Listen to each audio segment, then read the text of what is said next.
اتخذا یتخذو سے بنا ہے، ٹھیک ہے، اور یتخذا ہو گیا کیونکہ جو یہ لام زیر لی یدلہ پہ لگ رہا ہے نا، وہی یہاں پر اپلائی ہو رہا ہے، تاکہ وہ، اور وہ بناتا ہے اسے ہزون مذاق، کھیل مذاق، اولئکا یہی لوگ ہیں، لہم ان کے لیے عذاب، عذاب ہے، مہین ذلیل کرنے والا، رسوا کرنے والا، ذلت والا عذاب، مہین جسے کہتے ہیں مہین، ذلت والے عذاب کو ہیوملیٹنگ کے لیے آتا ہے. اچھا، اور لوگوں میں سے وہ ہے جو خریدتا ہے یا اختیار کرتا ہے لہو الحدیث یعنی کھیل تماشے والی بات، تاکہ وہ بھٹکائے اللہ کے راستے سے بغیر علم کے، اور وہ بناتا ہے اسے مذاق، یہی لوگ ہیں ان کے لیے عذاب ہے مہین ذلیل کرنے والا. یہاں اشارہ ایک خاص شخص کی طرف ہے جو مکہ میں، جس نے ایک مہم چلائی تھی کہ لوگوں کو قرآن سے دور کرنے کے لیے، دین سے ہٹانے کے لیے. سیرت ابن ہشام میں محمد بن اسحاق کی یہ روایت نقل کی گئی ہے کہ جب آپ صلی اللہ علیہ وسلم کی دعوت کفار مکہ کی ساری کوششوں کے بعد بھی جب پھیلتی جا رہی تھی، مخالفتیں جو ہیں یعنی مخالفتوں کے باوجود اللہ کی دعوت لوگوں کے دلوں کو چھو رہی تھی، عام ہو رہی تھی، تو ایک شخص تھا نضر بن حارث، اس کی طرف اشارہ ہے، یعنی ایک تاجر تھا وہ، نضر بن حارث. وہ تجارت کے لیے نا، یعنی بزنس کے لیے غیر ملکوں کا سفر کیا کرتا تھا، یعنی سب باہر کا سفر کیا کرتا تھا، یعنی ایران سے وہاں کے بادشاہوں، یعنی ایران، عراق وغیرہ الگ الگ سفر کیا کرتا تھا وہ. تو اس نے لوگوں سے کہا کہ جس طرح تم اس شخص کا مقابلہ کر رہے ہو، یعنی محمد صلی اللہ علیہ وسلم کا مقابلہ کر رہے ہو، اس سے کام نہیں چلے گا. یہ شخص تمہارے درمیان بچپن سے ادھیڑ عمر کو پہنچ چکا، آج تک وہ اپنے اخلاق میں تم سب سے بہتر آدمی ہے، سب سے بہتر آدمی تھا، سب سے زیادہ سچا، سب سے زیادہ بڑھ کر امانت دار. اب تم کہتے ہو کہ وہ کاہن ہے، شاعر ہے، مجنون ہے. آخر ان باتوں کا کون یقین کرے گا؟ یہ لوگ، یہ جو اہل عرب ہے، کیا یہ ساحروں کو نہیں جانتے، یعنی جادوگروں کو نہیں جانتے کہ وہ کس قسم کی جھاڑ پھونک کرتے ہیں؟ کیا یہ لوگ، ان لوگوں کو معلوم نہیں کہ کاہن کس طرح کی باتیں کرتے ہیں؟ کیا لوگ شعر و شاعری سے واقف نہیں؟ کیا لوگوں کو مجنون اور جنون کی کیفیات کا علم نہیں؟ کیا لوگوں کو پتا نہیں کہ مجنون کون ہوتے ہیں، جن میں جنون ہوتا ہے وہ کون ہوتے ہیں؟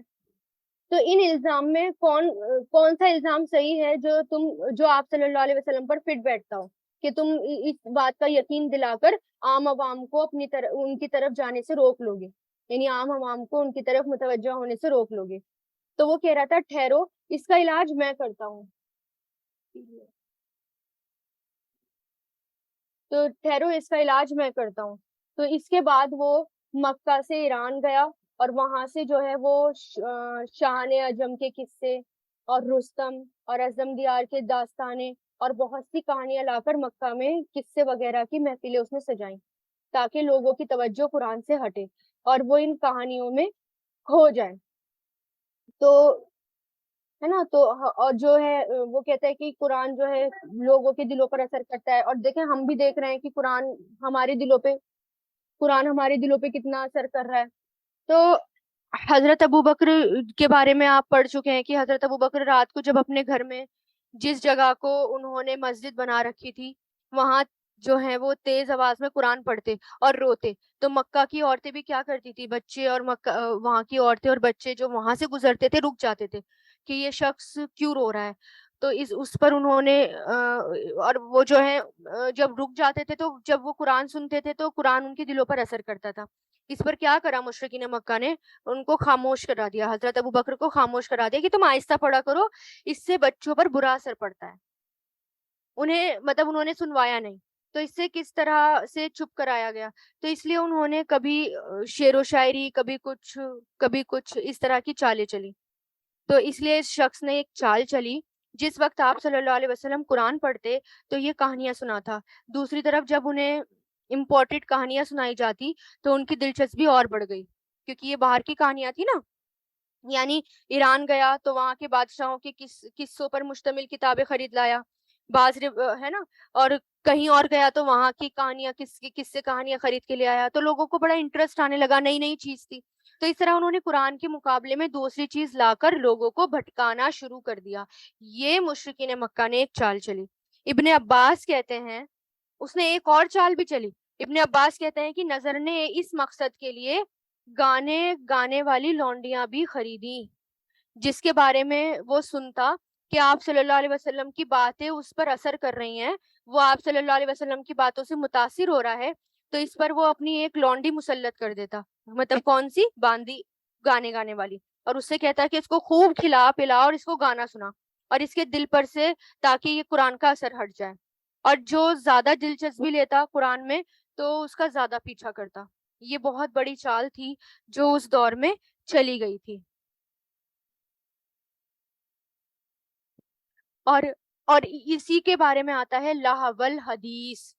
لہو الحدیث کس کو کہتے ہیں, یہاں پر ایک اس کو چاہے انڈر لائن کر لیجئے, لہو الحدیث کے بارے میں کہ کیا ہے یہ, اس شخص کے بارے میں کہ ایک تو قرآن جب پڑھ کر سنایا جا رہا ہوتا تھا تو وہ باہر سے نئی نئی چیزیں لا کر, قصے کہانیاں لا کر سنایا کرتا تھا, اور دوسرا گانے بجانے. تو لہو الحدیث وہ ایسی بات یا ایسی چیز یا ایسا علم ہے جس کے ساتھ انسان اپنا وقت گزارتا ہے, اور وہ انسان کو اپنے اندر مشغول کر لیتی ہیں, اور وہ اس سے لذت بھی حاصل کرتا ہے. یعنی اس کو ایک ایڈکشن ہو جاتی ہے, چاہے وہ کتابیں ہوں, چاہے وہ کچھ دوسری چیزیں ہوں, چاہے وہ گانے ہوں, میوزکس ہوں, ایسی چیزیں جس کی طرف انسان کی حیوانی طبیعت مائل ہو, یعنی انسان جو ہے اٹریکٹ ہو جائے, تو اور اس کی خواہشات نفس کو وہ اور بڑھاتی ہوں. بےہودہ باتیں بھی ہوتی ہیں جس سے انسان جو ہے نہ, ایسی باتیں جن کے نہ تو کوئی سر ہوتے ہیں نہ پیر ہوتے ہیں, تو اس کو لہو الحدیث کہا جاتا ہے. تو لاہول گانے بجانے کے لیے بھی لاہول حدیث کا لفظ استعمال ہوا, اور میوزیکل انسٹرومنٹ کے لیے, بلکہ میوزیکل انسٹرومنٹ کے لیے بھی لاہول حدیث کا لفظ استعمال ہوا. حضرت عبداللہ بن مسعود سے پوچھا گیا کہ اس آیت میں لاہول حدیث سے کیا مراد ہے, تو انہوں نے 3 بار زور دے دے کر فرمایا, خدا کی قسم اس سے مراد گانا ہے. اسی طرح آپ صلی اللہ علیہ وسلم نے فرمایا, اب دیکھیں ذرا گانا گانے والے یا گانا سننے والے اور گانا گانے والوں کے بارے میں کیا آتا ہے حدیثوں میں. آپ صلی اللہ علیہ وسلم نے فرمایا, مغنیہ مطلب گانا گانے والی عورت کا بیچنا, خریدنا اور ان کی تجارت کرنا حلال نہیں, اور نہ ہی ان کی قیمت لینا حلال ہے. اس دور میں نا گانے کا کام غلام عورتیں کرتی تھیں. اب ذرا سوچے کتنا عام ہو گیا ہے نا, میوزک سنانا, گانے سنانا, گانا سنوانا, اور اس کو ہم گناہ نہیں سمجھتے, اور جبکہ یہ حلال ہی نہیں ہے, اس کی کمائی حلال ہی نہیں ہے. ایک اور روایت میں آتا ہے کہ ان کی قیمت کھانا حرام ہے.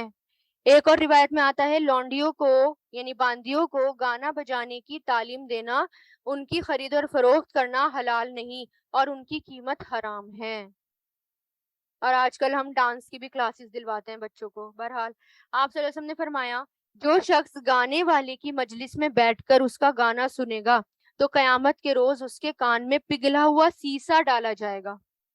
گانا سننے کے بارے میں, اور سیسا کیا ہوتا ہے آپ کو پتا نا, گرم کر کے, اور جو وہ سیسا ڈالا جاتا ہے وہ بالکل جو ہے کانوں کے اندر اس کو ڈالا جائے گا, ایک طرح سے میٹل ہوتا ہے وہ, جو لکوڈ فارم میں ہوتا ہے, بعد میں وہ سالڈ ہو جاتا ہے.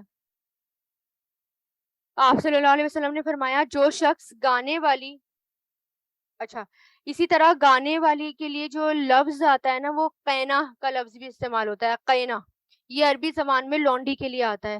آزاد لیڈیز جو ہوتی تھی نا, آزاد خواتین, اس کام کو عیب سمجھتی تھی, یعنی یہ کام بہت بڑا عیب تھا. اور یہ فیکٹ ہے کہ جب انسان ایسی چیزوں میں پڑ جاتا ہے نا, تو حق کی باتیں, ہدایت کی باتیں, اللہ کا راستہ اس کو سمجھنا مشکل ہو جاتا ہے, اس کے لیے ناگوار ہو جاتا ہے. قرآن سننا اسے بہت مشکل لگتا ہے, اور گانے سننے میں بڑا انٹرسٹ آتا ہے, بہت مزہ آتا ہے. لیکن جو ایک بار قرآن میں پڑ جاتا ہے, قرآن کی قرأت میں, اور قرآن دلوں میں اتر جاتا ہے نا, تو پھر وہ گانے نہیں سن سکتا. اب ایسے کانسرٹ میں جانا اپنے پیسے دے کر, تو سوچے اس کا انجام کتنا بھیانک ہے نا. ہم ایسے کانسرٹس میں جاتے ہیں, گانے بجانے والے میں جاتے ہیں, اور اس طرح کے میوزک کے اس میں جاتے ہیں, فنکشنز میں جاتے ہیں, تو اس کا انجام کیا ہوگا. میوزک کا مقصد ہے ہی کہ انسان کو جو ہے ایک انسان کو ایسی کیفیت میں مبتلا کرنا جس سے انسان سب کچھ بھول جائے، یعنی انسان کو سیدھے راستے سے ہٹا کر دوسرے راستے کی طرف لے جانا، میوزک کا مقصد ہی یہی ہے۔ اب دنیا میں دیکھیں ہم کتنی مخلوق ہیں، ہے نا، کتنی مخلوق اللہ تعالیٰ نے بنائی ہیں، اور اس میں دیکھیں حکم صرف ہم اللہ تعالیٰ نے ہمیں ہدایتیں دی ہیں اور اتنی مخلوق بنائی ہیں، صرف ہمیں منع کس چیز سے کیا ہے اللہ تعالیٰ نے، ہمیں روکا کس چیز سے ہے؟ جو چیزیں ہمیں نقصان دیتی ہیں، جو چیزیں ہمارے لیے فائدے مند ہیں ہی نہیں، ہے نا۔ اور ہر کوئی جو ہے، ہر کسی کا اللہ تعالیٰ نے ہر مخلوق کا روٹین بنا دیا ہے نا، وہ تو کھاتے ہیں پیتے ہیں، بس بچے پیدا کرنا اور کچھ نہیں کرنا۔ انسان ہے کہ اللہ تعالیٰ نے انسان کو ایسے ہی نہیں چھوڑ دیا، ہدایتوں کے ساتھ چھوڑا، بری چیز کیا ہے اچھی چیز کیا ہے اس کو یہ بتا کر چھوڑا۔ اور گانے جو ہیں اور گانے بجانے جو ہیں اور یہ جو قصے کہانیاں ہیں بیکار کی، بے حیائی والی، ایسا نہیں ہے کہ انسان جو ہے وہ ناول پڑھ نہیں سکتا، بے حیائی والے نہیں پڑھ سکتا، جس کا کوئی مقصد نہیں ہے وہ نہیں پڑھ سکتا، باقی پڑھا جا سکتا ہے، کیونکہ ریڈنگ ہونا اچھی بات ہے، ریڈنگ کرنا اچھی بات ہے، ہمیں پڑھنا آنا چاہیے، ہمیں ریڈنگ آنی چاہیے، ہماری جو ریڈنگ ہے وہ اچھی ہونی چاہیے، تو ہم پڑھیں، ہے نا، ہم جو ہے جو چاہیں ہم پڑھیں، لیکن اس بات کا دھیان رکھیں کہ جس کے اندر حرام چیز ہو، جس کے اندر بے حیائی والی باتیں ہوں، جس میں بے حیائی ہو، اس سے بس بچیں، اللہ تعالیٰ نے اس سے روکنے کے لیے کہا گیا۔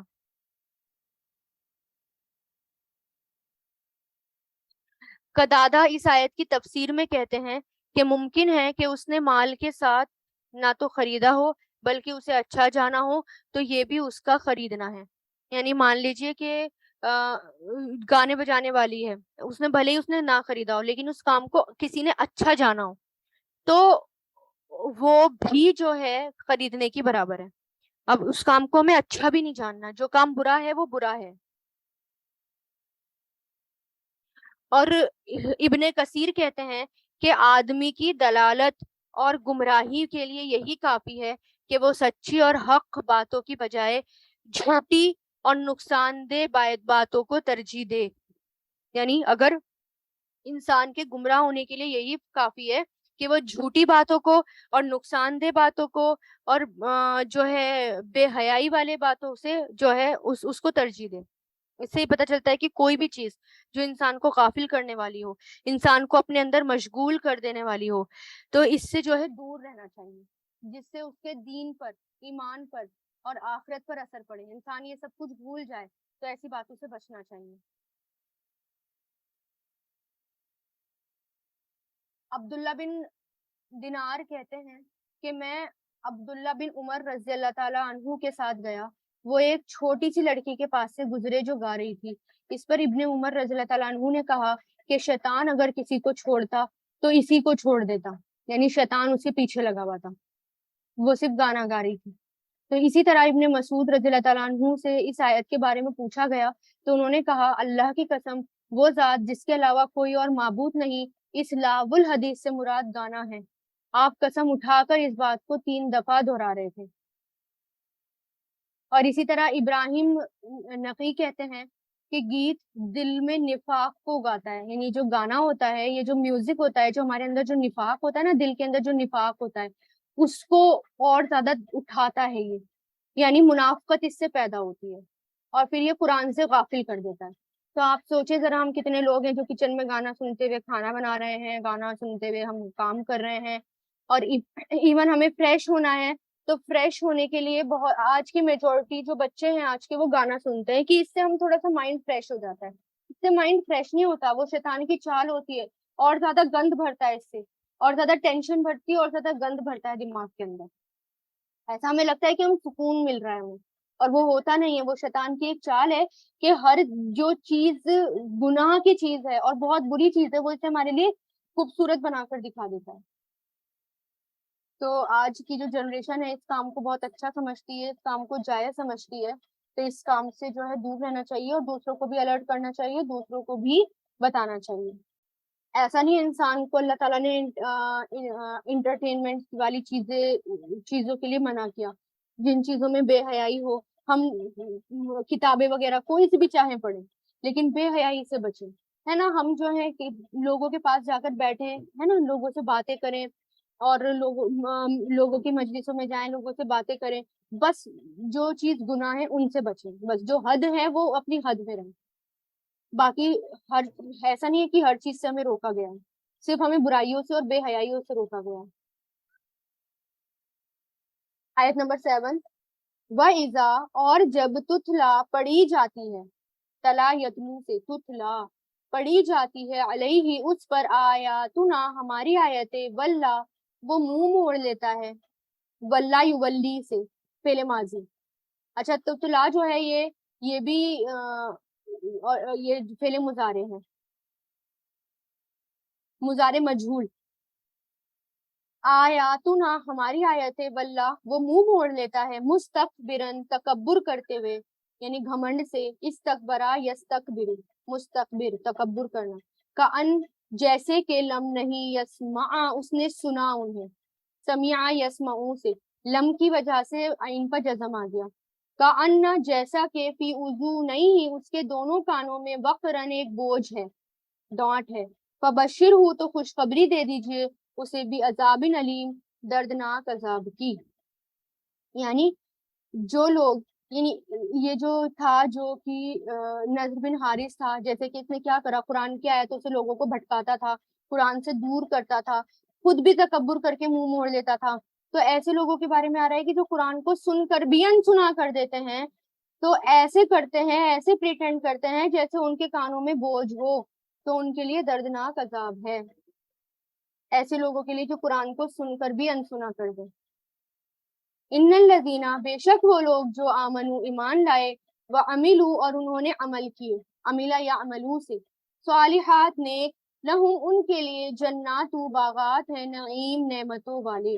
اسی کے اپوزٹ کیا، جو قرآن پر ایمان لایا، اللہ پر ایمان لایا، رسولوں پر ایمان لایا، اس کے ساتھ ساتھ نیک عمل کیے، کیونکہ نیک عمل کیا ہے وہ قرآن سے ہی پتہ چلے گا. تو ایسے لوگوں کے لیے کیا ہے، نعمتوں والی جنت ہے، نعمتوں والے باغات ہیں. خالدین فیہا ہمیشہ رہنے والے ہیں، فیہا اس میں، وعد اللہ وعدہ ہے اللہ کا، حقا سچا، وہوا اور وہ، العزیز زبردست، الحکیم حکمت والا ہے.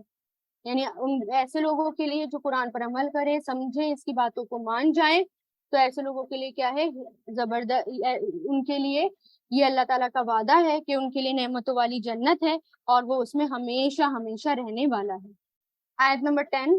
خلق اس نے پیدا کیا، یعنی کون ہے اللہ جس کو تم اللہ تعالیٰ کو جھٹلا رہے ہو، بار بار معجزے مانگ رہے ہو، اللہ تعالیٰ کی نشانیاں اللہ تعالیٰ دکھا رہے ہیں. اس نے پیدا کیا السماوات آسمانوں کو، بغیر بغیر، عمدن ستونوں کے، عمد کس کو کہتے ہیں، پلرز کو، بغیر پلرز کے، ترونہا تم دیکھتے ہو اسے، را یا را سے بنایا، ترونہا، وَأَلْقَى اور اس نے ڈال دیے، القا یلقی سے، لام قافیہ فعل ماضی، فل اردی زمین میں، رواسیا پہاڑ، ان کے تمیدہ نہ وہ ڈھلک جائے، اس کے اندر نہ بھی آئے گا، محذوف ہے، ٹھیک ہے. تمیدہ، تمیدہ کہتے ہیں لڑک جانے کو، ادھر ادھر لڑک جانے کو، ہلنے کو تمیدہ کہتے ہیں.